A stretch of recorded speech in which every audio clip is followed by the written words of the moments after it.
ceux qui me disent, Seigneur, Seigneur, n'entreront pas tous dans le royaume des cieux. Mais celui-là, celui qui fait la volonté de mon Père qui est dans les cieux. Et voilà.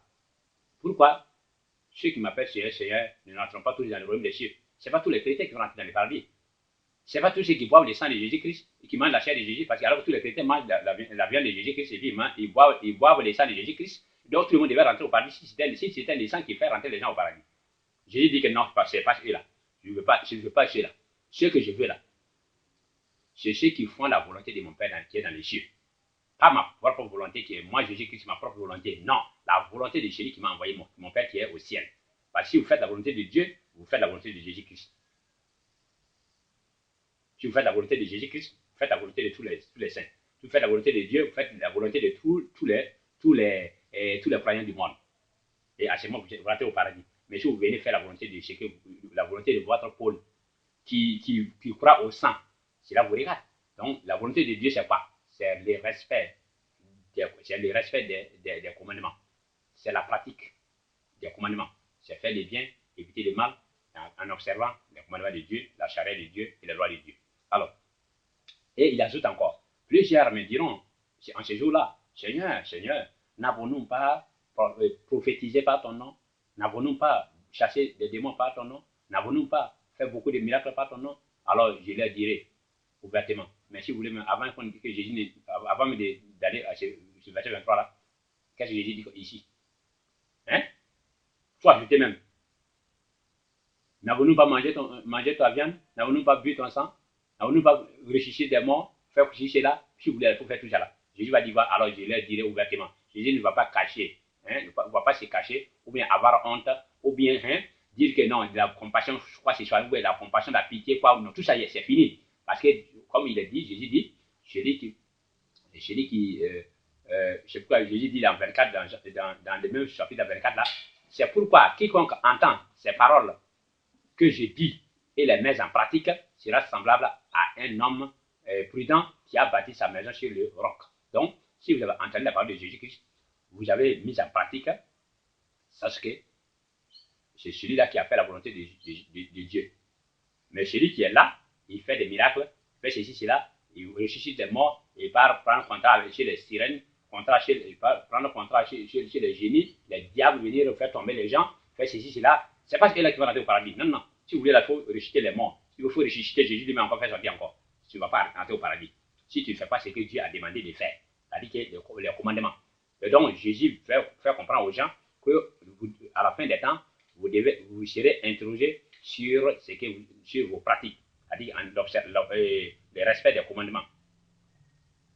Mais Paul dit que ça, c'est la malédiction. Jésus vous met dans la malédiction. Ne suivez pas ce que Jésus a dit. Quand Jésus dit d'observer les lois, que les lois ne seront pas effacées, ça c'est une malédiction. Laissez la malédiction tomber. Jésus-Christ vous a maudit. Laissez ça tomber. Venez au sang et vous êtes libre.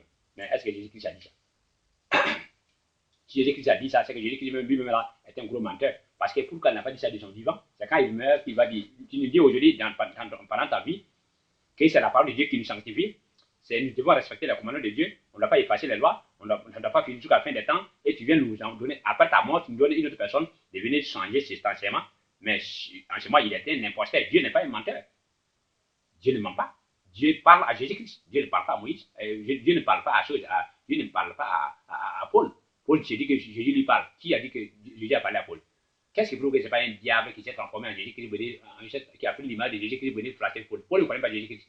Même si un esprit malin l'a rencontré, lui donner des enseignements, il va suivre parce qu'il ne connaît même pas Jésus-Christ. Donc, chers frères, sachez que Paul est un antichrist, un imposteur qui est en train d'insulter Jésus-Christ. Et vous dites que c'est un quoi? Que c'est un fidèle, c'est votre père. Alors, il n'y a pas de problème. On va vous faire montrer que votre père là, c'est un grand menteur. Et surtout que lui-même le dit, qu'il est en train de mentir pour faire la gloire de Dieu.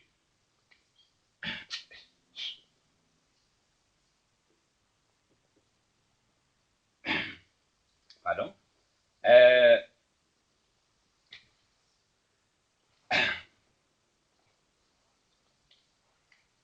Ok. Si nous parlons d'encore le verset 23, dans le verset 23, Jésus dit là-bas, oh, donc, alors je leur dirai ouvertement, je ne vous ai jamais connu. Je ne vous ai jamais connu même. Je ne vous connais même pas. Retirez-vous de moi, vous qui commettez l'iniquité. Celui qui commet l'iniquité, c'est qui? Celui-là qui refuse de respecter les lois de Dieu, les commandements de Dieu, qui dit que ce sont des lois vieillies, ce sont des lettres qui ont vieilli. Vous voyez, Jésus dit de ne pas effacer une seule lettre de ces lois. Lui dit que ce sont des lettres qui ont vieilli. Donc, il n'a pas à peine de travailler avec ça. Mais quand même, soyez malin un peu.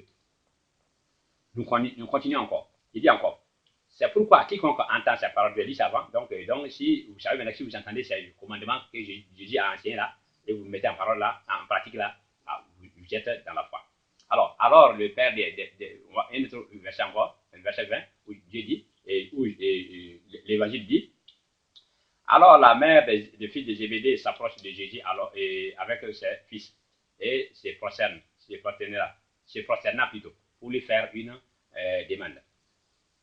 Il lui dit, que veux-tu? Ordonne, lui dit-elle, que mes deux fils que voici soient assis dans ton royaume. L'un à ta gauche et à ta droite, et l'autre à ta gauche. Jésus répondit, vous ne savez pas ce que vous demandez. Pouvez-vous boire la coupe que je dois boire, donc la souffrance que je dois faire dans la région, là, vous pouvez faire ça? Nous le pouvons, dit-il. Il dit qu'il peut. Et il leur répondit, il est vrai que vous boirez ma coupe, mais pour ce qui est d'être assis à ma droite et à ma gauche, cela ne dépend pas de moi et ne sera donné qu'à ceux à qui mon Père l'a réservé. Vous voyez. Donc, ici, Jésus veut dire tout simplement que vous pouvez suivre le Christ, vous pouvez accepter toute la souffrance, vous pouvez accepter vous sacrifier jusqu'à la mort même si quelqu'un va vous tuer, vous acceptez jusqu'à la mort. Mais le paradis, là où vous devez rentrer, vous asseoir là, ce n'est pas Jésus qui donne cette place aux gens, c'est Dieu qui donne. C'est pourquoi il dit que ce n'est pas tout ce qu'il appelle Seigneur. Si c'était à cause de tout ce qu'il appelle Seigneur, là, il allait mettre tout le monde au paradis. Mais c'est Dieu qui doit décider, ceux qui font la volonté de Dieu. C'est pour répondre en même temps à ceux qui pensent que, par exemple, les Moussa Koné et notre pasteur que j'ai écouté sur YouTube, où il dit que ce pasteur dit qu'ils ont interrogé, Moussa Koné et puis ce pasteur, ils disent que ils ont interrogé à leurs imams que s'ils mouraient aujourd'hui, s'ils venaient à mourir aujourd'hui, est-ce qu'ils iraient au paradis? Les imams leur répondent que non, et ils ne savent pas s'ils iraient au paradis ou pas. Et pour eux, ce que les imams disent là, c'est de n'importe quoi. Donc pour eux, un imam doit être à mesure de dire à quelqu'un que si tu meurs, tu vas aller au paradis. L'imam là, c'est un Dieu. L'imam là, c'est un prophète de Dieu. C'est un prophète de Dieu comme Mohammed, comme Jésus, comme Moïse, comme Josué, comme David et comme ça. Même ces prophètes, tous n'ont pas pu dire à quelqu'un qu'il va aller au paradis avant leur mort. Sauf Jésus, le prophète Mohammed, qui ont eu à dire à d'autres personnes qui ont dit que non, ce sont des gens du paradis. Quand il dit que vous les 12, vous allez juger les 12 nations de la maison d'Israël, c'est-à-dire que ce sont des gens qui sont saints et là vont juger les gens, mais c'est eux qui savent. Mais nous, en tant qu'êtres humains, en tant qu'adorateurs et fidèles, simples, nous ne pouvons pas dire à quelqu'un qu'il n'est pas, qu'il est un fils du paradis. Alors, donc, lui dit que donc, la Bible a une réponse. La Bible dit que si tu meurs aujourd'hui, en tant que chrétien, tu dois aller au paradis. Mais c'est quel verset? Qu'est-ce que Jésus dit ici? C'est pas tout ce qui m'appelle Seigneur, Seigneur. Donc, ça dit que tout le monde ne va pas au paradis. Mais Jésus n'a pas dit que c'est qui aussi. Mais si tu le viens lui demander, hey, est-ce que j'irai au paradis? Jésus va dire, va. Je ne sais pas. C'est pas tout le monde. C'est votre œuvre qui va vous mettre au paradis. Donc, avant ta mort, si tu fais du mal, tu vas aller en enfer. Si tu fais du bien, tu vas aller au paradis. Alors maintenant, pourquoi un imam, un cheikh, un pasteur, un prêtre ou un catéchiste ne doit pas dire que si quelqu'un meurt au lieu d'aller au paradis? Pourquoi il ne doit pas dire? Il faut avoir comment on appelle encore là, une bonne compréhension de la chose. Qui de vous peut dire que telle personne est un fils du paradis sur la terre? Parce qu'un être humain n'est pas un Dieu pour connaître l'intention, le fort intérêt d'une autre personne. Les hommes apparemment sont bons. Le jour, ils font du bien, tu vois. Il est gentil, il t'accueille, il prie, il va à l'église, il crie le nom de Dieu, il dit tout n'importe quoi. Mais la nuit, vous ne savez pas ce qu'il fait. Mais à votre absence, vous ne savez pas ce qu'il fait. C'est pourquoi aujourd'hui, nous avons des grands imams sorciers, des grands imams féticheurs, des grands imams euh, adultère. Et pire encore, nous avons des pasteurs sorciers, des pasteurs adultères, des pasteurs spiritistes, c'est-à-dire sataniques, ici des contrats avec des diables, des sorciers qui tuent des gens. Nous avons des prêtres qui enterrent des enfants vivants, qui tuent les enfants, qui peuvent avoir de la puissance. Nous avons n'importe quoi même des prêtres pédophiles, des prêtres homosexuels, tous tiennent sur la terre. Et tant que vous, et ceux dont je parle là, c'est des gens que vous avez découvert qui sont comme ça. Vous avez découvert. Parce que leur mal est éclaté au grand jour. Donc, vous êtes au courant. C'est pourquoi on en parle, qu'il y a des prêtres voleurs, des prêtres tentateurs, des prêtres sorciers, des imams sorciers, des pasteurs sorciers, des quoi, tout. C'est ce qu'on a vu. Mais ce que vous ne savez pas là, mais vous n'avez pas encore découvert. Mais comment tu peux savoir que la personne peut être quelqu'un du paradis? Donc, c'est Dieu seul qui sait qui doit être destiné au paradis. Alors donc, mais nous, en tant que croyants, chrétiens comme musulmans, on a la foi que si on fait les biens, c'est-à-dire si on fait du bien, si les biens dépassent les mal, on part au paradis. Donc, chacun doit s'efforcer pour que ces biens dépassent les biens. Les biens dépassent les mal pour avoir les paradis. Donc, celui qui dit aujourd'hui que si un chrétien meurt aujourd'hui va au paradis, lui-même n'ira pas au paradis, il va aller en enfer maintenant parce qu'il contredit Jésus-Christ. Jésus-Christ lui-même n'a pas dit que tout le monde va aller au paradis. Jésus-Christ n'a pas dit que tout chrétien part au paradis. Et vous avez l'audace, le courage de contredire, dire à Jésus-Christ, toi, tu ne connais rien. Si toi, Jésus, tu es menteur. Pourquoi tu dis que tout ce que dit c'est un ne va pas aller au paradis? Ils vont rentrer dedans. Parce que nous ne sommes pas des musulmans. Si ce sont les musulmans là, d'autres ne vont pas rentrer, d'autres vont rentrer. Mais nous là, nous tous, nous en rentrons. Donc, vous forcez Jésus-Christ, vous pouvez savoir. Donc, ne forcez pas Jésus-Christ, ne forcez pas Dieu. Dieu dit, observez les lois de Dieu et vous aurez le paradis, Inch'Allah, si vous avez bien travaillé. Alors, nous quittons là-bas maintenant. Donc, c'est pour répondre en même temps à ces gens-là que si tel est le cas, si c'est à cause de tous les chrétiens qui doivent aller au paradis, tu es allé dans le christianisme là, il faut quitter vite, sinon ça va te surprendre. Jésus va dire ouvertement, je ne te connais pas, toi menteur, tu as quitté l'islam et venu mentir que moi j'ai dit que tu veux aller au paradis. Je ne t'ai pas dit ça de Moussa Bodé, si tu entends. Hein? Parce que je vais balancer chez toi. Je vais balancer dans ton compte. Parce que je connais où je trouve ton compte. Alors, oui, c'est comme ça. Chacun est libre de dire ce qu'il veut, mais il faut être sincère.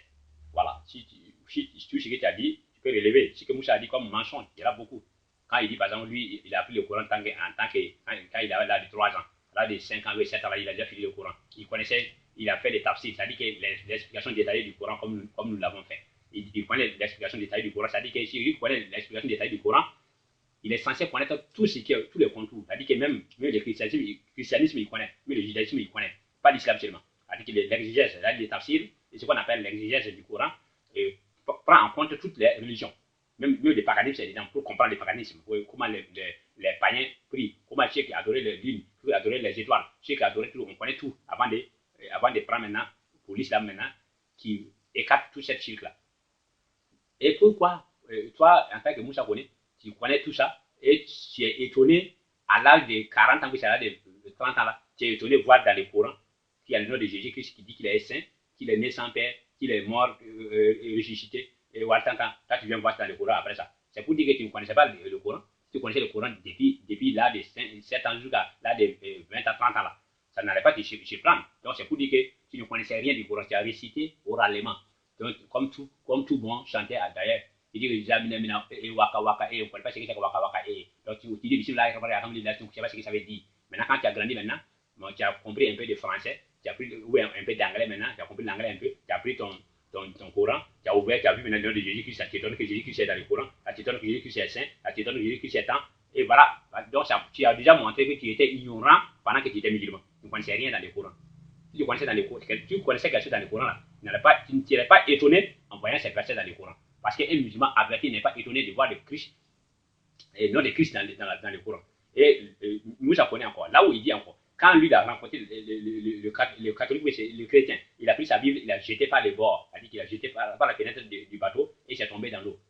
Un bon chrétien qui connaît Jésus-Christ, Jésus-Christ c'est vrai, il connaît la Bible, il connaît l'évangile, s'il prend la Bible, il ne jette pas la Bible, non. Il lui dira que non, tout ça, je connais ça, parce qu'il est là dans notre tafsir. Nous connaissons ça, nous avons travaillé sur ça, on connaît tout ce qui est là. Et s'il prend, il ouvre, il montre la partie qui montre Mohamed, qui montre Jésus-Christ, qui montre la vie du prophète Mohammed, il allait prêcher, convertir les chrétiens là-dedans en quoi? En islam. Mais comme il est ignorant, il ne connaissait pas les tafsirs, il ne sait pas ce que le Coran dit de Mohammed, il ne sait pas ce que le Coran dit de Jésus, il ne sait pas ce que le Coran dit de Moïse, il ne connaît pas ce que c'est que l'évangile, il ne connaît pas ce que c'est que la Torah, mais il a lu seulement le Coran, comme tout bon enfant d'un père imam, qui récite seulement le Coran, mais il ne comprend rien dedans. Donc, et voilà aujourd'hui, beaucoup d'hommes égarés, qui sont des illettrés, qui sont des ignorants, qui sont des endoctrinés, pensent que Moussa Koné est en train de dire la vérité comme ça. Donc, il a fini le Coran, il connaît tous les exégèses et il est devenu chrétien, alors qu'il ne connaît rien. Parce qu'il ne devait pas dire que il ne devait pas dire qu'il a pris la Bible jetée par la fenêtre. Jamais. Un bon musulman ne jette pas la Bible par la fenêtre, mais il ouvre la Bible, il montre aux chrétiens ce qu'il ne connaît pas dans la Bible. Voilà. Un bon musulman, quand il rencontre un chrétien, il doit être à mesure de lui dire que Jésus-Christ est né sans père, il doit lui montrer tout ce qu'il a, comment sa mort a été comment, et son retour, tout ça là, il va lui montrer. Mais dire que non, tu es déjà un musulman, tu connais tout, et tu viens prendre la Bible, tu es étonné de voir ça, et tu es ignorant. Alors nous continuons avec, maintenant, nous allons rentrer encore dans Paul encore. Que Paul dit encore dans Corinthiens encore, verset 28, Corinthiens, il dit que car nous pensons que l'homme est justifié par la foi, sans les œuvres de la loi. Il revient encore, il dit que l'homme est justifié par la foi, donc en Jésus-Christ, et non pas les œuvres de la loi. Donc pour Paul, si tu fais du bien, tu fais du mal, ça c'est pas le problème de Dieu. Il faut croire en Jésus-Christ. Alors que tout ce que je viens de dire depuis le haut là, la doctrine de Jésus-Christ a dit qu'elle est fondée, est basée sur les bonnes œuvres, sur la vérité. Mais Paul dit que non, on s'en fout de ça. C'est la mort et c'est le sang et c'est fini. Alors, il dit encore, car nul ne sera justifié devant lui par les œuvres de la loi, puisque c'est par la loi que vient la connaissance du péché. Donc Paul dit, si Dieu dit de ne pas tuer, c'est Dieu qui a créé le péché. Donc, on va laisser tomber cette loi-là. Donc, puisque s'il y a la loi, il y a les péchés. Donc Dieu dit de ne pas voler. Bon, comme voler n'est pas bon là, c'est un péché. Alors, comme c'est dit, nous allons écarter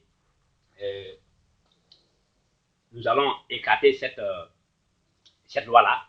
Donc, c'est pourquoi il dit que Jésus a anéanti la loi. Pourquoi il dit que Christ est à la fin de la loi? Parce qu'il ne veut pas entendre parler de loi.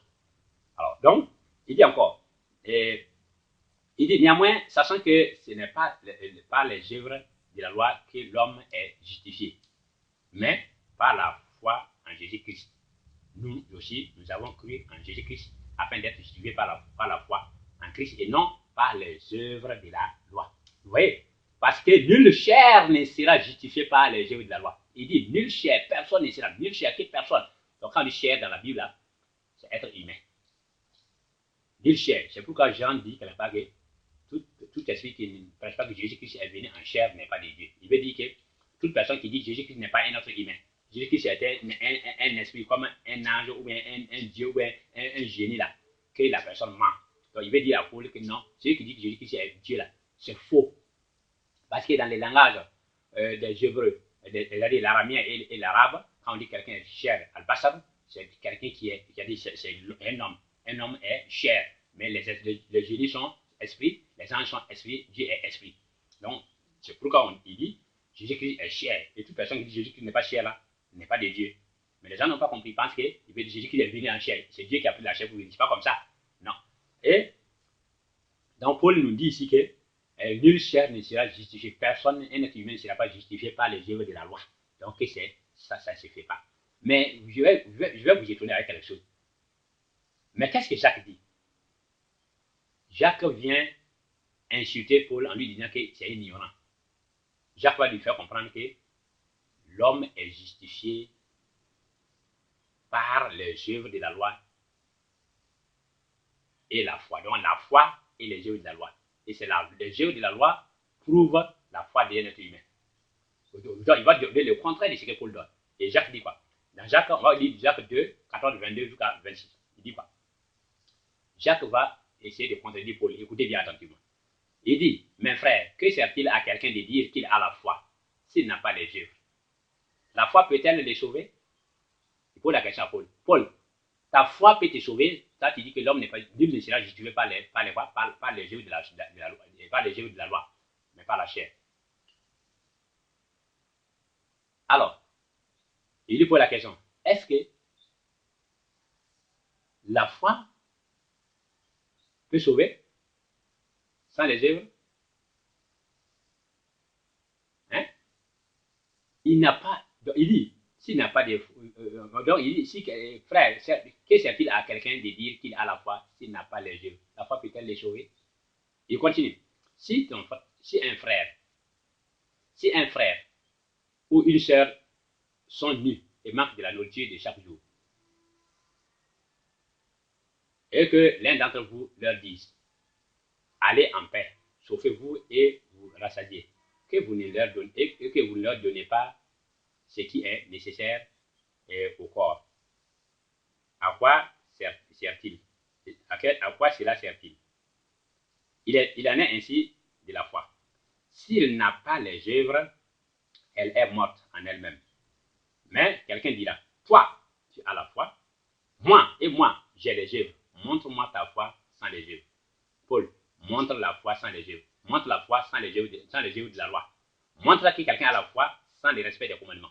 Tu dis que la lettre a vieilli, on n'a plus besoin des commandements encore. Montre. Et moi, je te montrerai la foi par les œuvres. Donc, moi, je peux te montrer ma foi par les œuvres. Parce que quelqu'un qui fait des bonnes œuvres, c'est quelqu'un qui a déjà la foi. Mais celui qui dit qu'il a la foi, il ne fait rien. On ne sait pas s'il a la foi. Mais Jacques n'a pas fini. Il dit encore. Et l'un d'entre vous dit, ouais, oui, donc il en est ainsi de la foi, et s'il n'a pas les œuvres, elle est morte en elle-même. Mais quelqu'un dira, toi, oh, j'ai dit ça.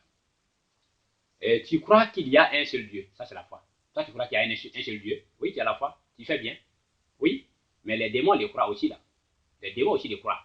Et ils tremblent. Donc, il veut faire croire à Paul. Ceux qui croient en Dieu, en Jésus-Christ, sont d'abord démons. S'ils n'ont pas encore commis de bonnes œuvres. Parce qu'il y a de l'hypocrisie dans ça. Mauvaise intention. Ceux qui se déguisent en ministre de Jésus-Christ, en ange de lumière là, c'est celui qui dit que j'ai la foi oralement. Mais est-ce que, comment il faut reconnaître la personne là? Par ses œuvres. On reconnaît un bon arbre par ses fruits. C'est pourquoi il dit, il ajoute maintenant en disant quoi? Donc, le diable aussi croit en Dieu, mais lui il tremble. Donc la foi ne met pas quelqu'un au paradis, mais les œuvres. Il dit, veux-tu savoir, oh homme vain, Paul, un homme vain, c'est-à-dire que tout ce qu'il dit n'a pas de sens. Veux-tu savoir, oh homme vain, que la foi sans les œuvres est inutile? Tu ne sais pas ça? Que la foi sans les œuvres est inutile? Abraham, notre père, ne fut-il pas justifié par les œuvres lorsqu'il a offert son fils Isaac à l'autel? Il va lui montrer des exemples, quoi. Alors,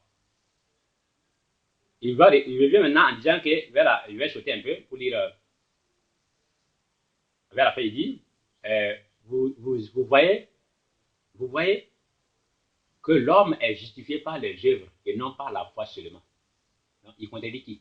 Paul n'a pas dit que l'homme n'est pas justifié par les œuvres, que l'homme est justifié par la foi sans les œuvres. Paul dit, l'homme est justifié par la foi sans les œuvres. Jacques dit, vous voyez que l'homme n'est pas justifié par les œuvres et non. Et vous voyez que l'homme est justifié par les œuvres et non par la foi seulement. Donc, tous les deux sont ensemble. Donc, si vous écartez la loi de Dieu, les commandements de Dieu, les ordonnances, les prescriptions divines, vous ne pouvez pas être un croyant. Donc, Paul contredit Jésus-Christ, il contredit Jacques, il contredit Matthieu, il contredit Luc, il contredit Marc, il contredit tous les apôtres. Et ce sera un thème à part entière, mais après ça, c'est ce que je vais faire.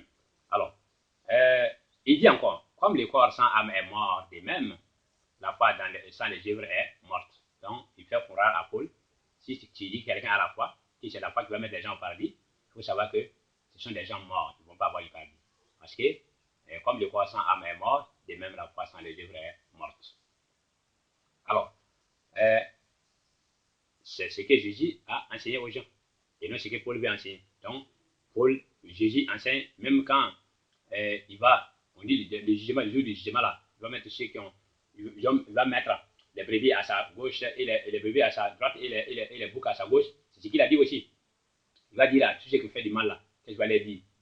Car j'ai eu faim et vous ne m'avez pas donné à manger. J'ai eu soif et vous ne m'avez pas donné à boire. J'étais étranger et vous ne m'avez pas recueilli.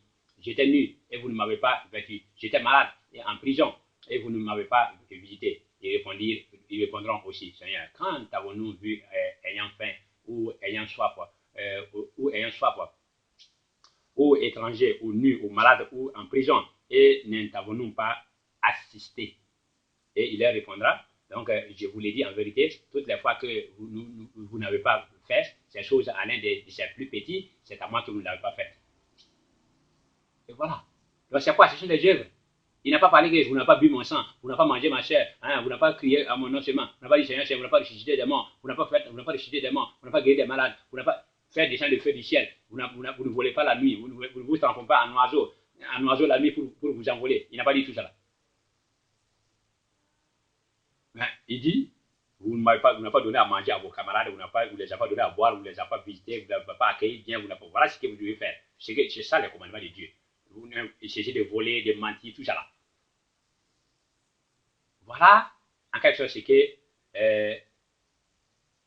voilà en quelque sorte les contradictions que Paul a envers Jésus-Christ. Paul contredit Jésus-Christ. Et est-ce que Paul, en contradisant Jésus-Christ comme ça, est-ce que les apôtres l'ont laissé? Ils ne l'ont pas laissé aussi, ils l'ont attaqué, mais Paul aussi les a attaqués. Et Paul a défendu sa fausse doctrine, et les apôtres aussi ont essayé de défendre leur vraie doctrine de Jésus-Christ, mais Paul a eu le dessus comme Jésus-Christ l'a averti. Mais comme les apôtres savent que Jésus-Christ n'est pas destiné aux païens, donc comme il est laissé aux juifs là, ils ont cherché Paul qui n'a pas laissé les païens. Va là-bas. Un qui prêche là-bas, même si eux là, c'est comme Jésus-Christ n'est même pas pour eux-mêmes. Donc c'est pour les juifs. Donc pourquoi Paul a toujours traité les autres quoi? Des menteurs. Alors, nous allons voir Paul les menteurs. Je vais vous démontrer maintenant que Paul est un antichrist, il était contre les Christ, il était contre aussi les apôtres. Alors, qu'est-ce que Paul dit? Paul dit dans Romains 7, verset 7, 17, non? Il dit là-bas, et si par mon mensonge la vérité de Dieu éclate davantage pour sa gloire, pourquoi suis-je moi-même encore jugé comme pécheur? Vous voyez? Donc, s'il lui dit que, pas son s'il ment, si Paul dit que s'il lui ment, s'il dit que Jésus-Christ est ressuscité, s'il dit que Jésus-Christ lui a parlé, et s'il dit que Jésus-Christ, voilà, est un fils de Dieu, est un quoi, voilà, qu'il ne pas respecter les lois, les commandements de Dieu, et que les gens arrivent à me suivre là, et que Dieu est crié partout, est-ce que c'est un péché? Mais Jésus-Christ nous a dit quoi? La parole de Dieu est vérité, Dieu est vérité, Dieu aime Jésus-Christ aime la vérité. Toute personne, et il a même dit aux Juifs, vous avez pour père le diable qui a été le menteur dès le commencement. Il est le père du mensonge. Donc Paul s'est dit père du mensonge. Donc Paul est votre père, Paul est un menteur, Paul a la facilité de mentir pour la gloire de l'Église, la gloire de Dieu. Dieu vous a dit de mentir pour sa gloire? Ah donc, Paul dit, donc le christianisme c'est du mensonge. Il faut mentir pour réunir les gens. Ah, donc, oubliez bien pour mentir. Il dit encore, dans Acte 21, 23, 24, pourquoi Paul dit que c'est bon de mentir? Parce que Paul a vu que comme tout ce qu'il dit est faux, il est contraire à ce que les apôtres enseignent là, il veut se défendre. C'est pourquoi il dit que non, il faut mentir pour sauver, pour la gloire de Dieu. Voilà. Mais lui oublie que Jésus-Christ n'aime pas les mensonges. Hein? Donc, vous qui avez pour père Paul là, vous avez pour père les menteurs. Il dit, à Acte 23, 34, 23 à combien là, Acte 21, 23 à combien? C'est pourquoi fais ce que nous allons te dire. Donc, il y a parmi nous 4 hommes qui ont fait un vœu. Prends-les avec toi, purifie-toi avec eux et pourvois à leur défense afin qu'ils se rasent la tête. Et ainsi, tous sauront que ce qu'ils ont entendu dire sur ton compte est faux. Mais que toi aussi, tu te conduis en observateur de la loi. Et vous voyez comment Paul est hypocrite? Puisque Paul refuse qu'on observe la loi de Dieu. La loi de Dieu dans son ensemble. Mais maintenant, les autres disciples ont taxé des menteurs. Ce qu'il fait n'est pas bon, il est un antéchrist. Maintenant, Paul voudrait masquer cette façon de faire là devant un homme qui est venu chez Jésus se convertir. Donc, pour le faire comprendre que lui aussi il respecte les lois alors qu'il ne respecte pas, il dit il faut respecter les lois là avec lui. En ce moment-là, ce que les autres ont dit de toi là, ils vont considérer comme si c'était faux. Mais que toi aussi, tu te conduis en observateur de la loi. Donc, et ils vont te considérer comme tu observes la loi alors que tu n'observes pas la loi. C'est à cause d'eux. Voilà l'hypocrisie. Donc, Paul a la facilité d'être hypocrite. Menteur, trompeur, hypocrite. Dans Acte 15, dans lequel il dit, Ces dissentiments furent assez vifs pour être cause qu'ils se séparaient l'un de l'autre. Et Barnabas prenant Marc avec lui s'empara pour l'île de Chypre. Voilà. Donc, Barnabas aussi ne l'a pas laissé. Barnabas a essayé de le dissuader en lui disant que non, ce qu'il fait n'est pas bien. Mais Paul s'est entêté, il a refusé et il continue avec sa fausse doctrine. Et jusqu'à ce qu'à un certain moment, ils sont revenus à Jérusalem chez les anciens et les anciens ont essayé de trancher. Et il les a mis encore sur les rails. Faites comme Barnabas veut. Et quand ils sont repartis, Paul a essayé encore de s'écarter, à s'écarter peu à peu, il s'écarte peu à peu des lignes qu'on les a données. Et par finir, là, se sont séparés carrément. Et l'église va dire que non, c'est parce qu'il y a un monsieur qui est venu, il voulait les chiffres, bon, Paul n'a pas voulu qu'il les chiffre encore, bon, Barnabé dit que non, il va les chiffres, donc ils se sont séparés. Ce n'est pas une cause pour un homme, deux hommes qui ont le Saint-Esprit. Dieu a mis à part Paul et Barnabé pour cet enseignement. Et Barnabé qui était un grand prêcheur qui vécu avec Jésus-Christ depuis sa conversion, aller jusqu'à la mort de Jésus-Christ. Il était ensemble des disciples de Jésus-Christ qui a travaillé avec Jésus-Christ jusqu'à la mort de Jésus-Christ. Et l'Esprit de Dieu vient encore les désigner pour accompagner Jésus-Christ. Et que Paul encore, qui s'est dit que Jésus-Christ l'a rencontré, l'a prêché, et ils se sont rencontrés. Et là, ces gens n'ont pas un esprit qui peut les génir et vous dites que l'Esprit de Dieu est vrai. Et deux grandes personnalités comme ça. Et ils n'arrivent pas à s'entendre alors que c'est le seul esprit qui les guide. Donc, l'esprit dont vous parlez est faux, est faux. L'esprit de Dieu, là, c'est la parole de Dieu. Si tu t'écartes de la parole de Dieu, tu t'es écarté de l'esprit de Dieu. Paul s'est écarté de l'esprit de Dieu, c'est pourquoi Barnabé l'a laissé et ils se sont séparés. Parce que les deux esprits ne vont pas ensemble. Pour Paul, c'est un esprit humain. Et lui, pour Barnabé, c'est un esprit de Dieu. Ça, c'est la parole de Dieu. Pour Paul, là, c'est l'esprit de quoi? C'est la parole de lui-même. C'est pourquoi ils se sont écartés, ils se sont séparés. Alors, j'aimerais souligner un mot pour faire comprendre aux gens. Nous devons savoir que Paul, qui n'est pas un disciple, s'il arrive à contredire Barnabé, c'est que vous devez faire attention. Pas Barnabé seulement, mais tous les disciples, tous les apôtres même. Alors, dans le verset, dans Galates 1,6, déjà, qu'est-ce qu'il dit? Il dit, je m'étonne que vous vous détourniez si promptement de celui qui vous a appelé par la grâce de Christ pour passer à un autre évangile. Vous voyez? Il dit, bah, non pas parce qu'il, non,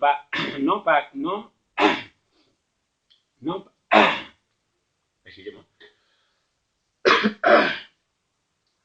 non pas qu'il y ait un autre évangile, mais qu'il y a des gens qui vous troublent et qui veulent renverser l'évangile de Christ. Écoutez bien. Mais quand nous-mêmes, quand un ange du ciel annoncerait un autre évangile que celui que nous vous avons prêché, qu'il soit anathème. Donc, après le départ de Paul, d'autres apôtres de Jésus-Christ sont partis vers là-bas. C'est-à-dire, peut-être, c'est pas de quoi parler, d'autres apôtres de Jésus-Christ sont passés là où Paul est passé. J'ai essayé de voir le ministère, j'ai essayé de prêcher aussi. Mais ils ont vu que leur enseignement et les enseignements du Paul là, c'est contradictoire. Donc, ils ont essayé de quitter derrière Paul pour les jeunes. Paul maintenant était étonné. Maintenant, il dit qu'il y en a que, il est étonné de les voir se détourner promptement de l'évangile qu'il les a donné et pour passer à un autre évangile. Pour passer à un autre évangile. Donc, il y a deux évangiles. L'évangile de Paul et l'évangile des autres apôtres, qui est le vrai même d'ailleurs.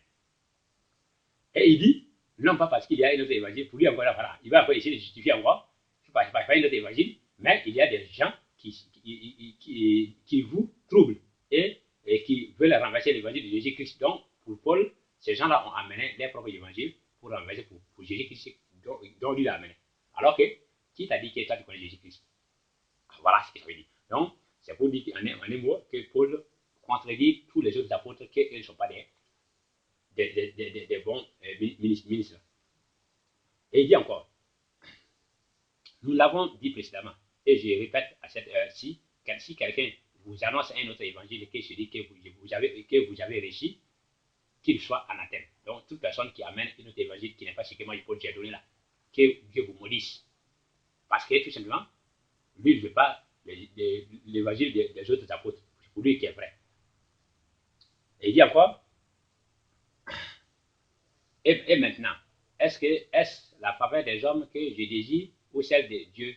Est-ce que je cherche à plaire aux hommes? si je plaisais encore aux hommes, je ne serais pas un serviteur de Christ. Donc, toujours, c'est tape des autres disciples qui suivent dans les. Il dit encore, je vous déclare, frères, que l'évangile qui a été annoncé par moi n'est pas de l'homme. Car je ne l'ai ni reçu ni appris d'un homme, mais par une révélation de Jésus-Christ. Vous avez su, en effet, quelle était autrefois ma conduite dans le judaïsme. Comment je persécutais à outrance et ravageais l'église de Dieu. Et comment j'étais plus avancé dans le judaïsme que beaucoup de ceux de mon âge et de ma nation, étant animé d'un zèle excessif pour les traditions de mon père. Mais lorsqu'il plut à celui qui m'avait mis à part dès les seins de ma mère et qui m'a appelé par sa grâce. Donc, pour se dire que lui-même, avant qu'il ne soit né, il est désigné par Dieu pour servir Jésus-Christ. Et pendant que Jésus-Christ est en vie, car il ne travaille pas. Alors, il révélait à moi son fils afin que je l'annonce parmi les païens. Aussitôt, je ne consultais ni la chair ni le sang. Donc, comme Dieu l'a appelé à travailler, lui s'en fout, il n'a pas consulté quelqu'un. Il n'a pas demandé à Pierre comment il est l'évangile, comment il doit prêcher. Il n'a pas demandé à Jacques, il n'a pas demandé à Céphas, il n'a pas demandé à Barnabé, il n'a pas demandé à n'importe quelle chose, n'importe qui, il n'a pas demandé à quelqu'un parmi les disciples. Mais je ne vis aucun autre. Et il dit dans quoi encore? Il dit, je ne montais point à Jérusalem vers ceux qui furent apôtres avant moi, mais je partis pour Arabie. Puis je revins encore à Damas. 3 ans plus tard, je montai à Jérusalem pour faire la connaissance de Céphas. Et je demeurai 15 jours chez lui. Mais je ne vis aucun apôtre, je ne vis aucun autre des apôtres, si ce n'est Jacques, le frère du Seigneur. C'est pourquoi même, quand il a amené ses enseignements, il a dit à Jacques peut-être que l'homme est justifié seulement par la foi sans les œuvres de la loi. C'est pourquoi Jacques a écrit contre lui pour dire que non, la foi sans les œuvres est inutile, c'est mort. C'est pourquoi Jacques a écrit pour répondre. Vous voyez que le problème là, ça se révèle. Dans Galates 2,13, il dit, et ayant reconnu la grâce qu'il m'avait accordée, Jacques, Céphas et Jean, qui sont regardés comme des colonnes, donc Jacques et frère sont des colonnes, c'est-à-dire c'est des grands types dans le ministère de Jésus-Christ que les gens savent, me donnaient à moi et à Barnabas la main d'association afin que nous allassions, nous, vers les païens et eux, vers les circoncis. Donc, Paul doit aller chez les païens et va aller chez les circoncis. Donc, Paul dit encore, mais lorsque Céphas vint à Antioche, je lui résistais à face parce qu'il était répréhensible. Donc, il dit que Céphas était répréhensible, c'est-à-dire que ses actes n'étaient pas bien, il ne se conforme pas à ce que Dieu veut. Il ne se conformait pas à la volonté de Jésus-Christ. Avec lui, les autres juifs usèrent aussi des dissimulations, en sorte que Barnabas même fut entraîné par leur hypocrisie. Donc, il taxe maintenant Barnabé d'hypocrite. Donc, les juifs, les autres sont des hypocrites. Barnabé aussi les a suivis dans leur hypocrisie. Alors que, moi j'ai dit, Barnabé n'est pas hypocrite, Céphas n'est pas hypocrite, Pierre n'est pas hypocrite, Joseph, comment on appelle ça encore là, Jacques n'est pas hypocrite, aucun des apôtres n'est hypocrite, c'est lui qui est hypocrite. Alors donc, s'il y a hypocrite, c'est lui. Voyant qu'il ne marchait pas selon la vérité de l'évangile, je dis à Céphas, en présence de tous, si toi qui es juif, tu vis à la manière des païens et non à la manière des juifs, pourquoi forces-tu les païens à judaïser? Donc voilà les discussions. Dans Corinthiens 11, 13, qu'est-ce qu'il dit? Il dit, or, j'estime que je n'ai été inférieur en rien à ces apôtres par excellence. Donc, vous voyez, tous ces apôtres-là, il dit que lui n'est pas